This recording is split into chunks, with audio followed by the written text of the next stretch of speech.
जरा लाईव्ह चालू दे धरून ठेव जो वेद तर्क चतुरा झूम करत राह गमयोग शास्त्रा षडदर्शनागी वसिता न कळे परात्मा तो विमीमतील वाल्प विवेक अंशे वरणीन सर्व विषया कुळकर्म सक्तू सच्चिदानंद रूपाय विश्वोत्पत्त्यादि हेतवे तापत्रय विनाशाय श्रीकृष्णाय वयं नुमः। सर्वज्ञ श्री चक्रधर स्वामी की जय।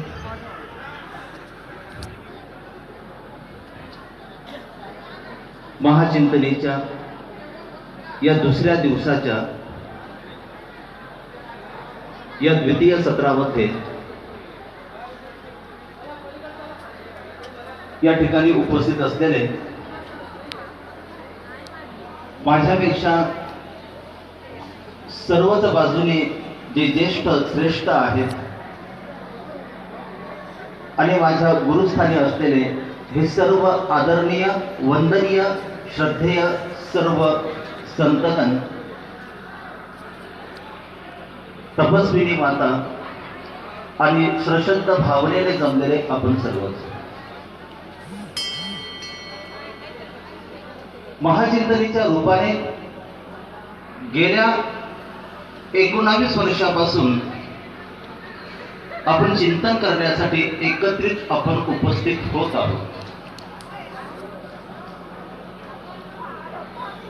19 वर्षामध्ये आपण महाराष्ट्रामध्ये आपण फिरलो, महाराष्ट्रामध्ये आपण वेगवेगळ्या भागामध्ये एकत्रित आपण झालो,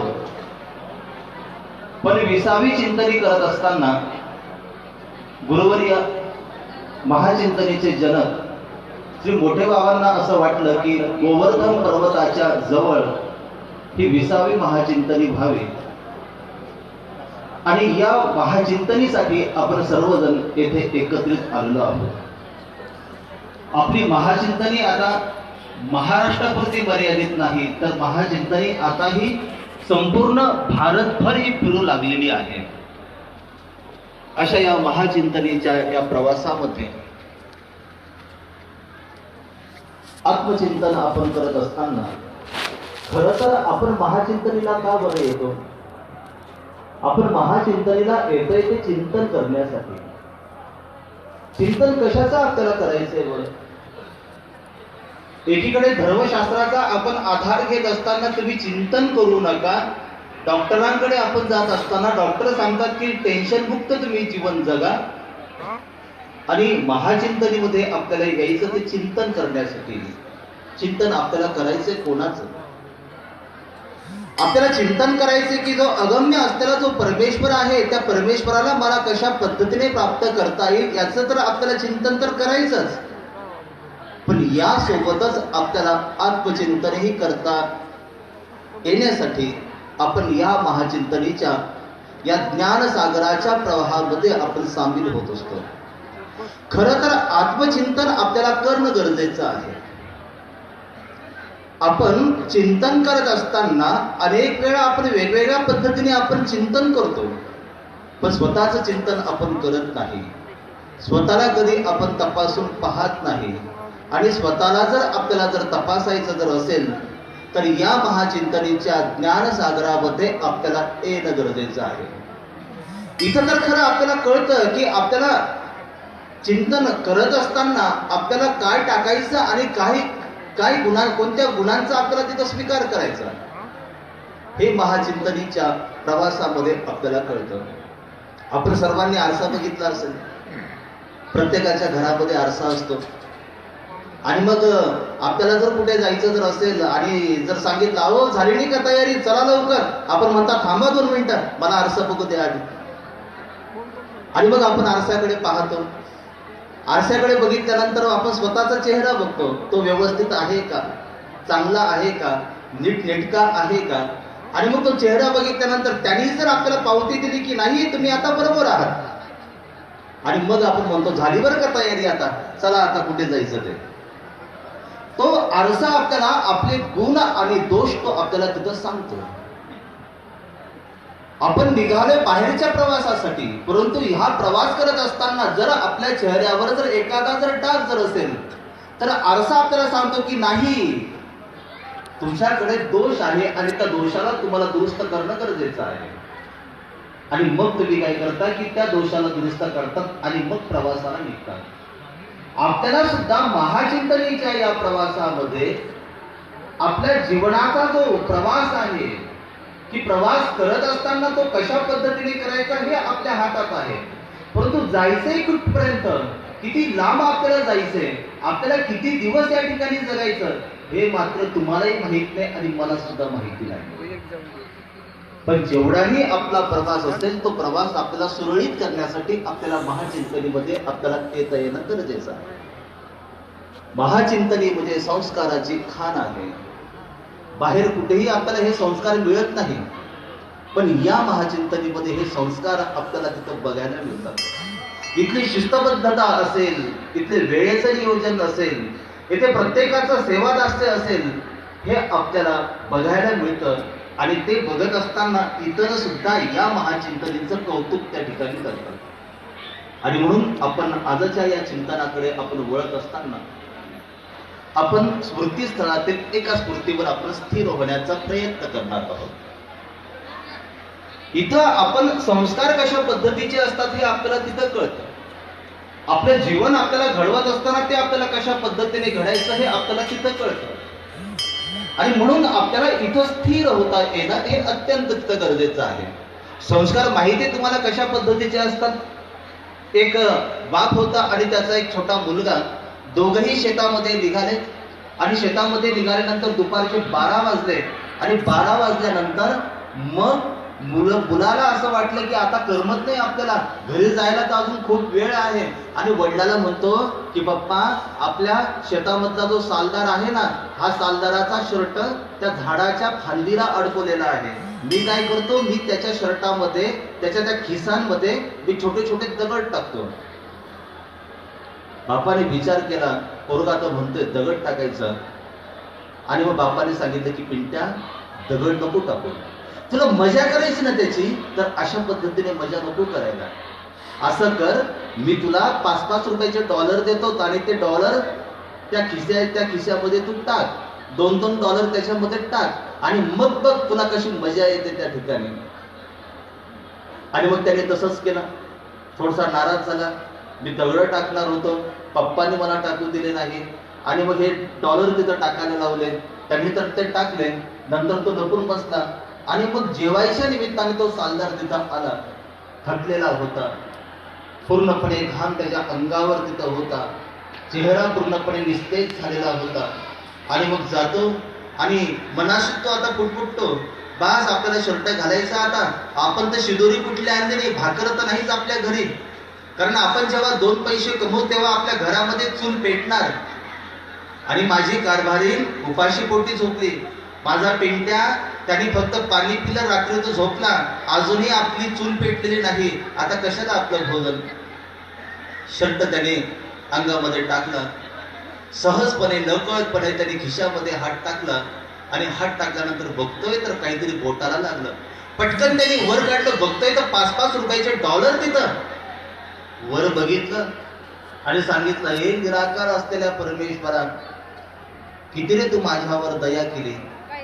माझं मी भुकेलो राहिलो, तुला सहन नाही झालं आणि तू कोणत्या भक्ताला पाठवलं देवाच्या रूपाने काय माहिती.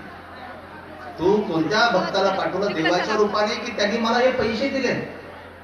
कदाचित तू सुद्धा त्याच्या रूपाने इथं आला असेल.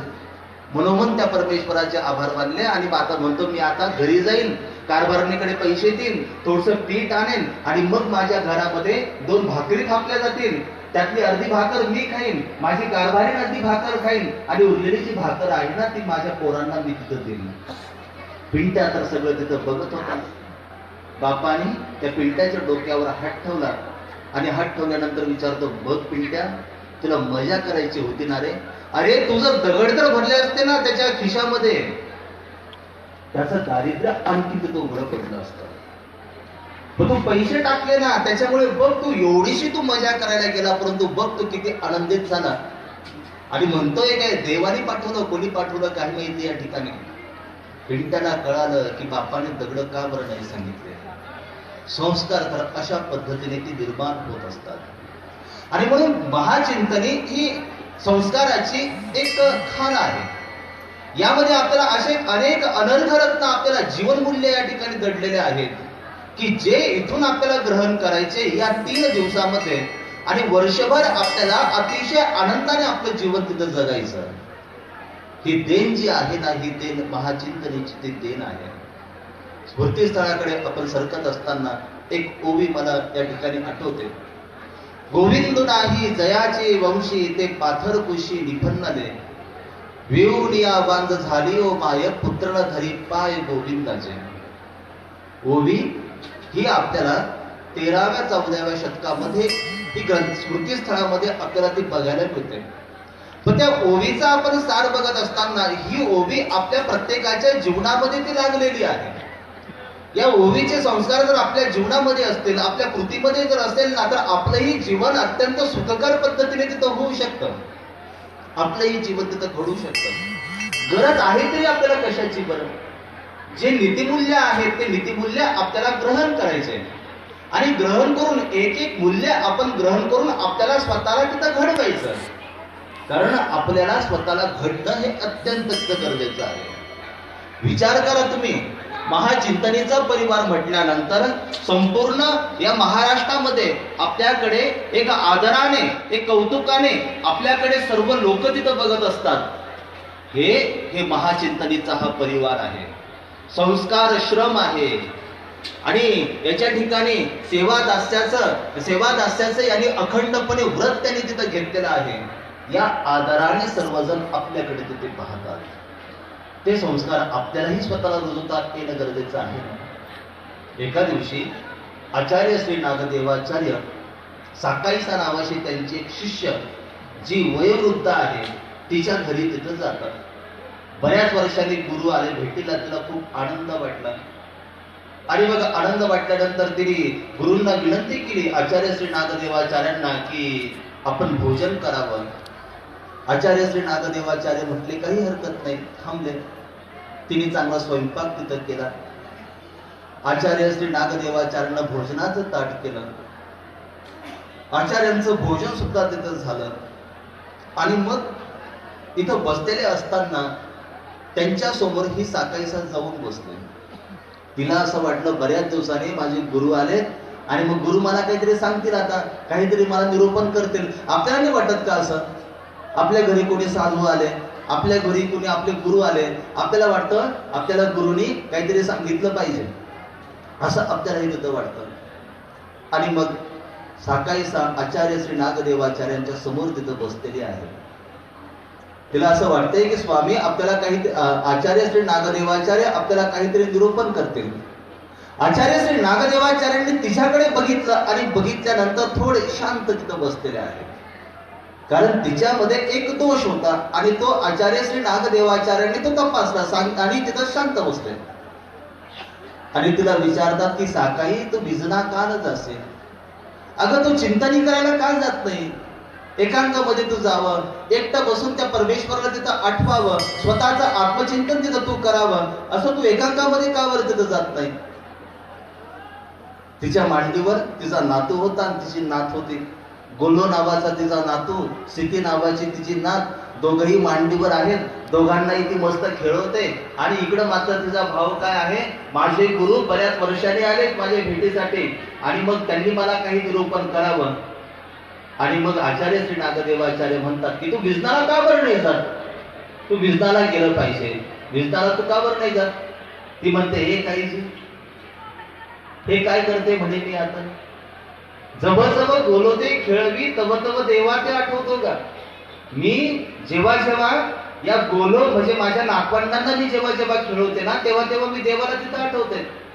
कदाचित साकाईसा देवाची होती, कदाचित आपण जर असतो आणि आता जर आपल्याला जर कोणी म्हटलं असतं, आपलं बाबांनी कपाटे बाबांनी जर म्हटलं असतं तुम्ही भिजताना का बरं जात नाही, ते म्हणले असते बाबा जेव्हा जेव्हा टीव्ही वरची सिरियल बघतो ना आम्ही 8 वाजता, तेव्हा तेव्हा आम्ही देवाला आठवतो, तेव्हा तेव्हा आम्ही देवाचं नामस्मरण आम्ही करतो. आपण जर सरळ सरळ असं उत्तर दिलं असतं, तिने सांगितलं प्रामाणिकपणे नातवंडांना मी जेव्हा खेळवते ना तेव्हा तेव्हा मी देवाला तिथं आठवण्याचा प्रयत्न करते. आचार्य श्री नागदेवाचार्यांना हेच उत्तर अपेक्षित होतं निरोपण करण्यासाठी. आणि मग आचार्य श्री नागदेवाचार्य म्हणतात, कवनाचा गोल हो कवनाची स्थिती तो आपुली चिंती हो सासूबाई. आता कोण कोणाचं आहे इथं? इथं कोणीच कोणाचं नाही, इथं कोणीच कोणाचं नाही. असं वाटतं ना की आपल्याला हे आपले आहेत, हे आपल्या घरामध्ये राहतात, हे आपलं रक्ताचं नातं आहे, असं जरी आपल्याला वाटत असेल ना, परंतु आत्मचिंतन आपण जेव्हा करतो तेव्हा आपलं मात्र कोणी नाही. येतानाही आपण एकटे आलो, जातानाही आपण इथं एकटं जाणार आहोत. आपण कर्तृत्व जे काही निर्माण केलं ते सुद्धा आपल्याला एकट्यालाच निर्माण करायचं आहे आणि त्याचे जे फळ आपल्याला मिळणार ते सुद्धा आपल्याला एकट्यालाच तिथे मिळणार आहे. आपण या प्रपंचामध्ये तिथं अडकतो. कोणता प्रपंच म्हणतो मी? संसार प्रपंच नाही, मोहाच्या प्रपंचामध्ये आपण तिथं अडकतो आणि जे आपल्याला नाही ते सुद्धा आपल्याला आपलं वाटू लागते. पण जे आपलं आहे त्याला मात्र आपण या मोहामुळे त्याला आपण लांब तिथं आपण फेकून देतो. कवनाचा गोलो कवनाची स्थिती तो आपले चिंतू सासूबाई. तू स्वतःच चिंतन कर, स्वतःच चिंतन कर. तू जर यांच्या जर विचार जर करत असतील ना या सर्वांचा, तर याच्यामुळे तुला देव नाही तिथं भेटणार, तुला देव नाही तिथं भेटणार. आणि म्हणून आचार्य श्री नागदेवाचार्याने सुद्धा सांगितलं की तू विजन कर, तू चिंतनी कर, तू सुद्धा चिंतनी कर. बघा ना, आपण सगळेजण, तुम्ही सर्वजण संसारापासून काही दिवस तुम्ही लांब तिथं झालात, सगळं तुम्ही विसरलेत आणि महाचिंतनेसाठी तुम्ही सर्वजण इथं एकत्रित आलात. आचार्य श्री नागदेवाचार्यांना सुद्धा तेच तिथं अपेक्षित आहे. एका आजीला विचारलं मी, आजीला म्हटलं आजी तुम्ही आलात कुठून? आजी म्हटली बाबा मी इथून आली, म्हणजे मी औरंगाबाद जवळ माझं गाव आहे, मी तिथून आले. म्हटलं आजी तुम्ही एकटेच आले का? हो म्हणे मी एकटीच आली, म्हणे मी दरवर्षी जाते महाचिंतनेला एकटी. मला राहुल आणि आली. मग आजीला विचारलं, म्हटलं आजी घरी नातू वगैरे असतील ना तुमच्या? मग म्हणे बाबा नातू आहे ना, एक नातू म्हणे माझा 8वीला जातो, एक नातू माझा तो 6वीला जातो, आहे म्हणे मला नातू. म्हटलं मग आजी तुम्हाला किती वेळा फोन आले हो? ते म्हणे बाबा इतर टायमाला मी कुठे गावाला जर गेली तर मला फोन येत राहतो, पण महाचिंतनीला मी जेव्हा जेव्हा जाते ना तेव्हा घरच्यांना सगळ्यांना माहिती असतं की आजीला आता फोन करायची गरज नाही. मी सुद्धा नातवंडांना फोन करत नाही आणि ते सुद्धा मला फोन करत नाही, कारण इथं मी येते ना, इथं मी येत असताना फक्त देवाला आठवण्यासाठी मी इथं येते. त्या आजीचं उत्तर ऐकून मी सुद्धा तिथं अवाक झालो. किती दृढता त्या आजीजवळ तिथं आहे. असेल तर दृढता आपल्या प्रत्येकाच्या मनामध्ये असणं गरजेचं आहे ना, आपल्या प्रत्येकाच्या वृत्तीमध्ये असणं गरजेचं आहे ना. या वर्षाची महाचिंतनी आपली गोवर्धनला झाली, आणखी पुढच्या वर्षी आपल्याला किती लांब जावं लागेल हे आपल्यालाही तिथं माहिती नाही. पण ही निष्ठा जर आपली जर असेल ना, तर आपण सर्वजण आपल्या जीवनातील जे उपयुक्त अशा प्रकारचं जे आत्मचिंतन आहे ते निश्चितपणे आपण तिथं करू शकणार आहे. आचार्य श्री नागदेवाचार्य काय म्हणतात तिला? कवनाचा गोलो कवनाची स्थिती तो आपले चिंती हो सासूबाई. तू स्वतःच चिंतन कर. आणि मग तिला सांगितलं की अगं असं करण्यापेक्षा घरी बसून तू देवाला आठवते, गृहस्मरणापाशी घरी बसून देवाला आठवणं हे काही शक्य आहे का? हे शक्य नाही. कारण पूर्णपणे तुम्हाला परमेश्वराशी तिथं तद्रूप होता येणं तुम्हाला तिथं गरजेचं आहे. तुमच्याजवळ तुमचे शत्रू लपलेले आहेत आणि या शत्रूंना जर आपल्याला आत्मचिंतनातून जर आपल्याला ओळखता जर नाही आलं ना, तर यामुळे सुद्धा आपली फजिती तिथं होऊ शकते. हे सुद्धा आपली फजिती तिथं होऊ शकते. बाबांनी सकाळी आपल्याला भक्तीवरनं खूप सुंदर त्यांनी सांगितलं. षडरिपू सुद्धा आपल्यामध्ये तिथं लपलेले आहेत. ज्ञानेश्वरीमध्ये खूप सुंदर तिथं ओवी आहे. आत्मसंभाविता स्तब्धा घनमान मदान्विता, त्याच्यावर निरूपण करत असताना माऊलीने अत्यंत सुंदर ओवी त्या ठिकाणी टाकलेली आहे.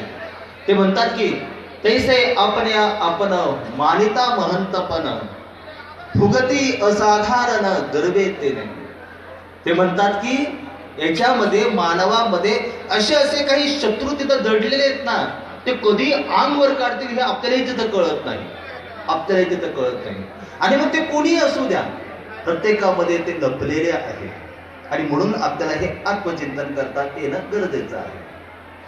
सांगितलं की तू झाडाखाली बसून नुसतं देवाला जरी आठवण्याचा प्रयत्न केला तरी सुद्धा भरपूर आहे. अगं तू तिथं जाऊन झोपली ना तरी सुद्धा भरपूर आहे. पण गृहस्मरणापाशी, पण घरी बसून स्मरण हे मात्र कधी तिथं लेखी तिथं लागणार नाही. आणि म्हणून तर आपल्या गुरुवर्य बाबांनी महाचिंतनी सुरू केली. महाचिंतनी याच्यासाठी तर बाबांनी सुरू केली. आपलं सगळं आपण काय करते की संसारामध्ये आपण व्यतीत होत असताना कमीत कमी 3 दिवस तरी आपल्याला सगळं टेन्शन विसरून मग पाणी शेतामध्ये टाकलं असेल का, मग भरपूर थंडी वाजते, मग तिथे व्यवस्थित राहत असतील का, हे सगळं टेन्शन विसरून बाबांनी सांगितलं की जरा 3 दिवस फक्त देवाला आठवण्यासाठी आणि स्वतःचं आत्मचिंतन करण्यासाठी. तिने आचार्य श्री नागदेवाचार्यांचं तिथं ऐकलेलं आहे. परिवर्तन तिने घडवण्यासाठी, तिने परिवर्तन घडलं पाहिजे म्हणून तिने तसा पद्धतीचा प्रयत्न तिने केला. नाही तर मग करायचं बरं का, असं नाही करायचं. रोज सकाळी तुम्ही काय करायचं की नामस्मरण तुम्ही करायचं, देवाला तुम्ही आठवायचं, ताईशी तुम्ही म्हणायचं. मग बाबा करू ना आम्ही. बाबा म्हणता संकल्प द्या ना प्रतिज्ञाचा. मग बाबा संकल्प देणार नाही का आम्ही, पाणी सोडतो ना आम्ही, लगेच संकल्प आपण सोडतो. बाबा आपल्या घरातून बाहेर गेले की बाबाला आपण कोणता संकल्प सोडला हे सुद्धा आपल्याला तिथं कळत नाही. आपण पूर्णपणे तिथे विसरून जातो. पण साकाईचा मात्र तशी नव्हती. बऱ्याच दिवसांनी त्याच्यानंतर ती आचार्य श्री नागदेवाचार्यांकडे गेली त्यांना भेटण्यासाठी आणि एकदम प्रसन्न होती. आचार्य श्री नागदेवाचार्यांना म्हणते की आचार्यांना म्हणते की तुम्ही मला सांगितलं ना, मी तशा पद्धतीने विधी करायला मी सुरुवात केली. रोज मी देवाला आठवते, एकांतामध्ये बसून तो परमेश्वराचं मी तिथं नामस्मरण करते आणि मी आता रोज तिथंही करते. आली आचार्य श्री नागदेवाचार्यांकडे आणि आचार्य श्री नागदेवाचार्यांना म्हणते की मी 2 ओव्या तयार केलेल्या आहेत, ते मी तुम्हाला म्हणून दाखवू का. आचार्य श्री नागदेवाचार्य म्हटलं ओव्या तुम्ही तयार केल्या 2? हो म्हणे मी 2 ओव्या तयार केल्या. बरं दाखवा बरं म्हणून. आणि मग तिने ओव्या तिथं म्हणायला सुरुवात केली. गोविंद नाही जयाची वंशी ते पाथर कुशी निफंदले, येऊन या आवाज झालियो माये पुत्र धरी पाय गोविंदाचे. यातला जो अर्थ आहे ना, हा अर्थ खूप खूप महत्वाचा तो अर्थ आहे. तो अर्थ साकार करण्यासाठी तर आपली महाचिंतनी आहे. ती म्हणते साकायचा की एखादी अशी माता आहे, वैभवाने संपन्न आहे, बिल्डिंग तिची खूप मोठी आहे, अत्यंत महागडी गाडी तिच्या घरासमोर तिथं लागलेली आहे, शेती सुद्धा तिची भरपूर आहे. आणि मग अशी जी माता आहे तिला एक लहान मुलगा सुद्धा आहे की जो नुकताच आता चालायला लागलेला आहे, तो आता शाळेमध्ये जायला लागलेला आहे, तो मुलगा सुद्धा तिला आहे. पण ती म्हणते की तिच्याजवळ एवढेही जे वैभव आहेत आणि वैभव असून सुद्धा तिच्याजवळ कुठलंच वैभव नाही, कुठलंच वैभव तिच्याजवळ नाही. कारण हे वैभव जरी तिच्याजवळ असेल ना तिच्या परिवारामध्ये, पण हे वैभव कधी ना कधीतरी संपणार आहे, ते संपणार आहे. तिच्याजवळ जी श्रीमंती असायला पाहिजे ना, ती श्रीमंती मात्र हिच्याजवळ अजून नाही. पण ती कधी निर्माण होईल बरं. आणि मग ती म्हणते गोविंद नाही जयाचे वंशी, मुलगा आहे तिला, मुलगा आहे तिला. मुलगा चांगला शिकतोय, हिंदी बोलतोय, तो इंग्रजी बोलतोय, इंग्रजी स्कूलमध्ये त्याला शाळेमध्ये तिथं टाकलेलं आहे.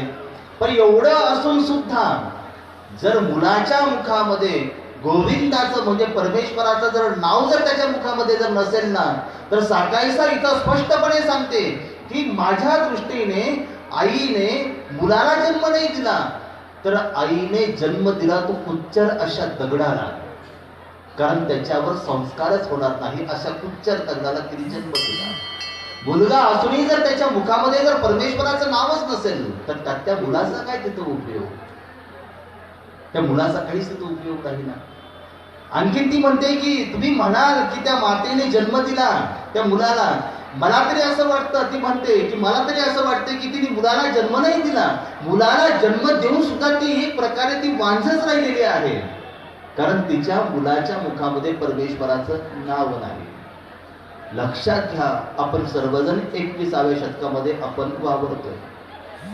या 21व्या शतकामध्ये आपण तिथं वावरत असताना तुम्ही स्वतः आत्मचिंतन करा की बऱ्याच जणांचं हेच तर सगळ्यात मोठं दुःख आहे. बाबा लोक आल्यानंतर बाबांना सांगायचं, बाबा सगळं बरोबर आहे हो, आम्ही सर्व काही करतो, पण मुलं आहेत ना आजची तरुण, त्यांचं काही खरं नाही. आम्ही त्यांना म्हणतो तुम्ही देवपूजा करत जा, तुम्ही अमुक कार्यक्रमाला जात जा, परंतु तसं काही दिसत नाही, ते काही करत नाही. आपलं प्रत्येकाचं दुखणं अशाच पद्धतीचं आहे. साकाईसाने आपल्याला जीवन कशा पद्धतीने जगायचं याचं आत्मचिंतन तेव्हा करून दिलं आपल्याला, ते तेव्हा तिने करून दिलं. कारण की आज तुम्ही कितीही जरी वैभव संपन्न जरी असले ना, तरी तुमची जी तरुण पिढी आहे, ही तरुण पिढी संस्कारित होणं खूप गरजेचं आहे. ही संस्कारित होणं गरजेचं आहे. आणि ती जर संस्कारित जर असेल तर तुमचं नाव निश्चितपणे ती तेजोमान त्या ठिकाणी करू शकते. पण ती जर संस्कारित जर नसेल, त्या पिढीच्या मुखामध्ये जर परमेश्वराचं जर नाव जर तिथं जर नसेल, जर देवासाठी जर ते वेडे जर होत जर नसतील ना, तर ती तुमची पिढी पुढे तुमचं नाव मोठं नाही करू शकत. तुमचा जो वारसा आहे तो वारसा ती पुढे नाही तिथं चालवू शकत. आपल्याला पैशांची गरज नाही. बघतोय आपण आज नोटाबंदी होऊन सुद्धा लोक जगतायत. भले ओरडत असतील की पैसेच नाही आणि आता कसं करायचं, पण उपाशी कोणी राहिलेलं नाही. त्यांच्या वाचूनही लोक तिथं राहू शकतात. परंतु जर संस्कारी जर पिढी जर नसेल तर मग मात्र तुमचं जीवन कितीही जरी वैभव संपन्न असलं, तुमच्या घरामध्ये जर धार्मिकता जर नसेल, परमेश्वराचं जर नाव जर त्याच्यामध्ये जर नसेल, तर आपण जीवन जगून सुद्धा त्याच्यामध्ये काहीच तो उपयोग नाही.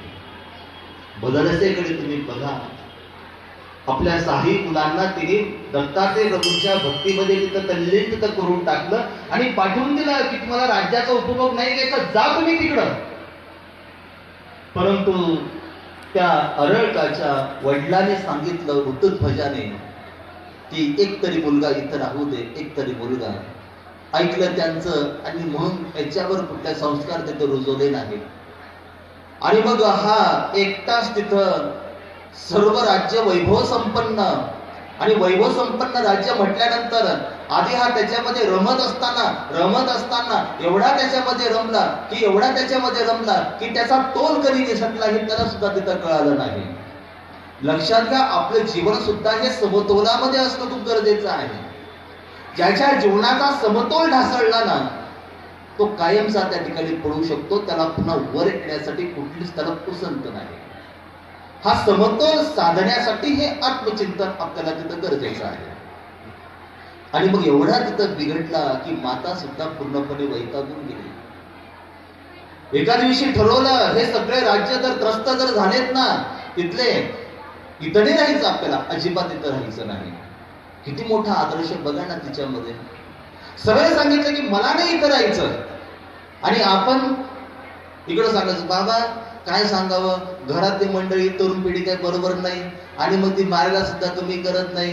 मग बाबा लोक म्हणतात, मग कशाला तुम्ही इथं राहता, मग चला ना तुम्ही आपल्या आता आमच्याकडे तुम्ही चला ना. आई म्हणतो, बाबा कसं आहे, लाता गोड वाटतात आम्हाला, परंतु किती केलं तरी ते सोडू नाही वाटत घर. आम्हाला घर नाही सोडू तिथं वाटत. पण तिच्याकडे जेव्हा आम्ही पाहतो ना, तेव्हा तिने क्षणामध्ये तिथं निर्णय घेतला आणि सांगितलं तिने की मला इथं राहायचं नाही. की जो पूर्णपणे बिघडलेला आहे, हा अरळका पूर्णपणे बिघडलेला आहे, याच्याजवळ मला नाही राहायचं. आणि मदळाचा तडकपणे तिथं निघून जाते की मी सुद्धा जाते दत्तात्रय प्रभूंकडे मी जाते. जाताना काशीराजाकडे गेली, तिच्या भावाला सांगितलं की बघ, हा पूर्णपणे बिघडलेला आहे. मला माहिती की उद्या याला कुणीतरी लुटणार, त्याच्यापेक्षा तूच एक काम कर की तू तुझं पूर्णपणे सैन्य घेऊन जा आणि तू याला लूट. तो म्हटला, ताई काय बोलते तू, अगं कितीही जरी झाला तरी तो माझा रक्ताचा तो आहे आणि मी त्याला लुटू. अगं इतिहासामध्ये मामा नावाला काळा डाग लागेल, मी त्याचा मामा आहे ना तिथं. तेव्हा ती म्हणते, अरे मामाचा विचार नको करू, इथं नात्याचा विचार इथं करू नको. तो जर चुकलाय ना, तो जर बिघडलाय ना, त्याला लूट तू, इष्ट नाबूत त्याला करून टाक. भिकार पण त्याच्या जीवनामध्ये येऊ दे. आणि जेव्हा तो भिकारी बनेल ना, जेव्हा पुढचे रस्ते त्याचे पूर्णपणे बंद होतील ना, तेव्हा त्याला त्याचं जीवन तिथं कळेल. बहिणीने सांगितलं, काशीराजा सुद्धा गेला, पूर्णपणे निस्तनाबूत त्याला करून टाकलं. त्याला आता तोंड दाखवायला सुद्धा जागा नाही, जायचं कुठे ते सुद्धा त्याला तिथं माहिती नाही.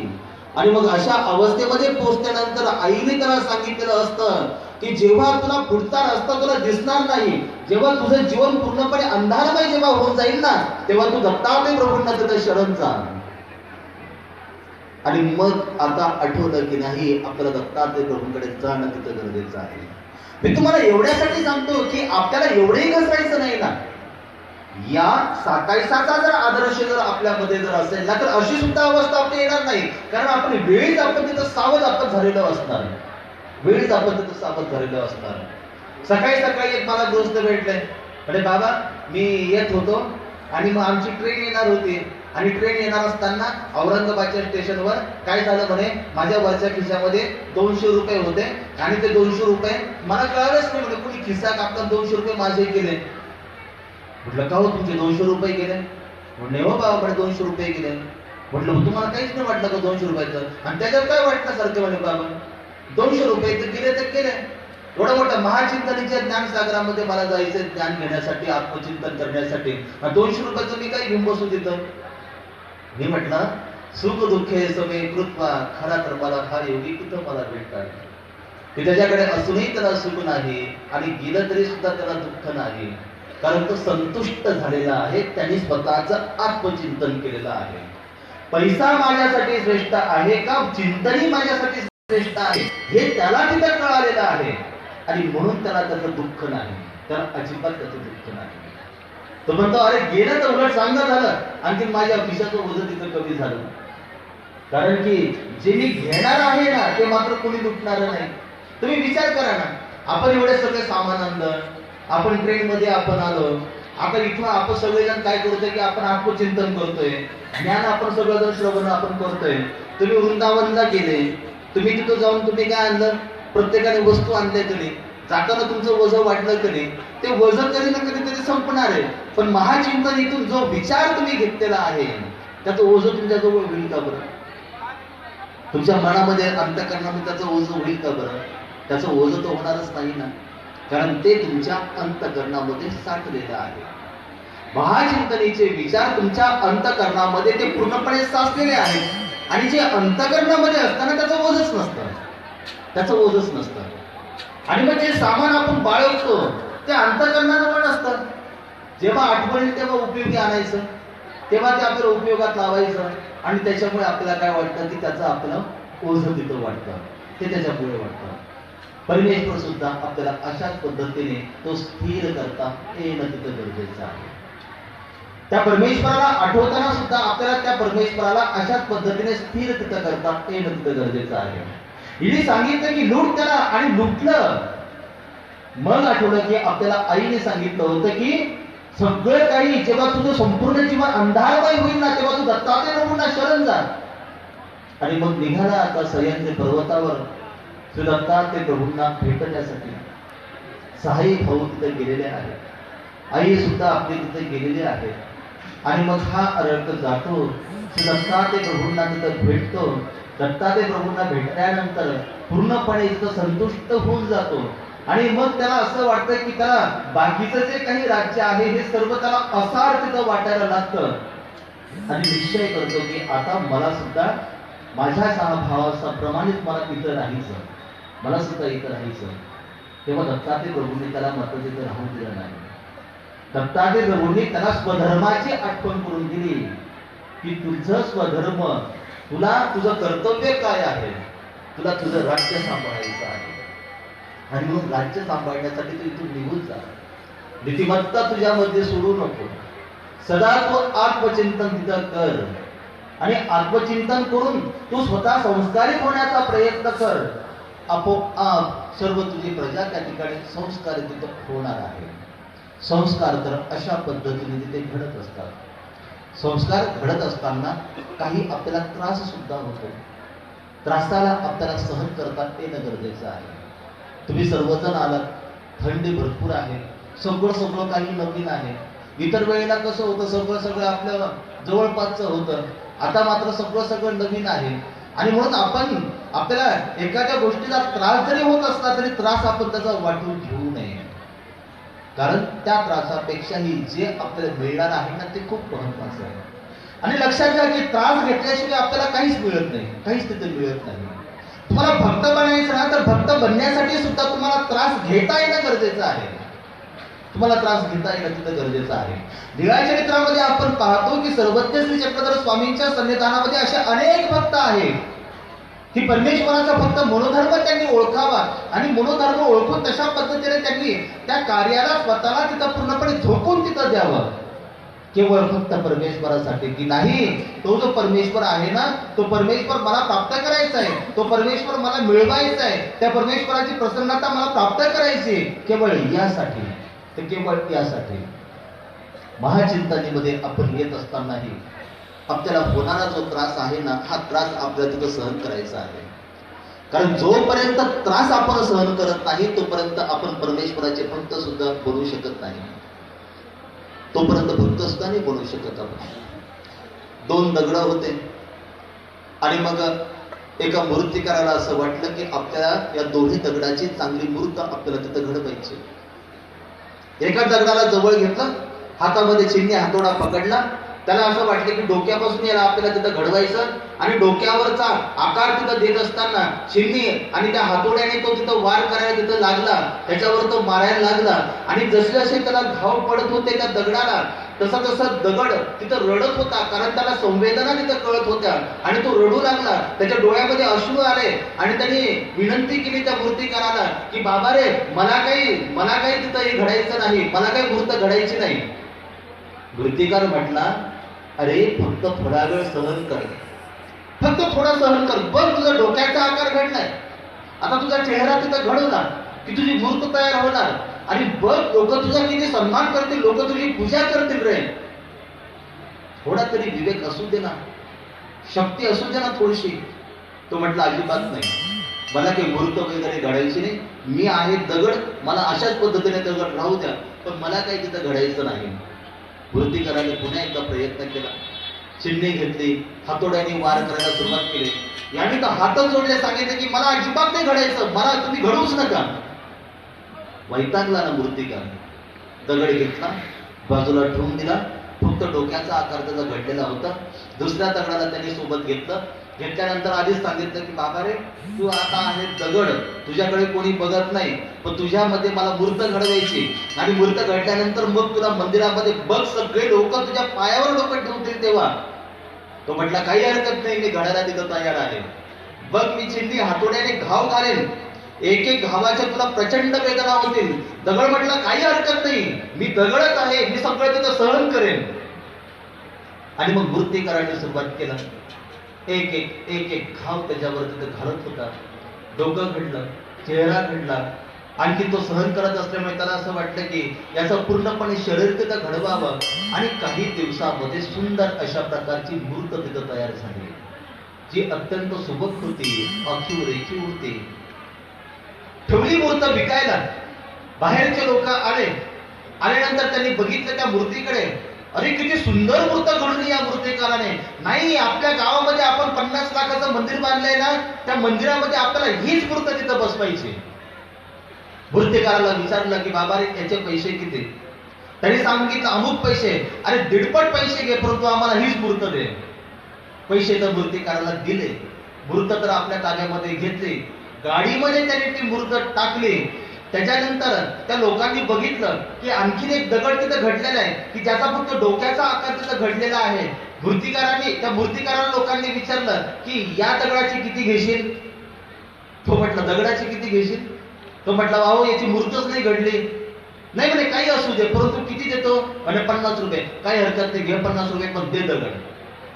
मूर्त आणि तो दगड दोन्ही गाडीमध्ये टाकले, आपल्या गावाला गेले, खूप मोठा कार्यक्रम केला, मूर्तीची स्थापना तिथे केली मिरवणूक काढून. आणि मग 2-3 दिवस झाल्यानंतर लोक विचार करू लागले, म्हणे का हो पाटील तुम्ही मूर्तीसोबत हा दगड कशाला आणला एवढा मोठा तुम्ही, आणि याला तर कुठलाच आकार नाही म्हणे, आणि याला तुम्ही आणलं कशाला? अरे हो म्हणे बरोबर आहे, आपण आणलं याला कशाला काय माहिती, मूर्त तर जी आणली ती आपण तर मंदिरामध्ये ठेवली. लोक तर तिच्या पायावर डोकं ठेवतायत, लोक तर तिला फुलं वाहतायत. आणि मग या दगडाचं काय करायचं? तेवढ्यात एक कल्पना सुचली. आणि मग कल्पना सुचल्यानंतर त्याने सांगितलं, म्हणे आपण हा जो दगड आणला ना, बघा म्हणे याचा डोक्याचा आकार तिथं घडलेला आहे, याचा डोक्याचा आकार तिथं घडलेला आहे. आपण असं करू म्हणे, लोक काय करतात? मूर्तीकडे जातात, नारळ घेऊन जातात, त्याच्यानंतर काय घेऊन जातात? मिठाई घेऊन जातात, त्याच्यानंतर हार घेऊन जातात. हार कुठे टाकतात? मूर्तीच्या गळ्यामध्ये टाकतात. आणि मिठाई देवाला नैवेद्य दाखवतात. आणि मग नारळ फोडतात की लोक.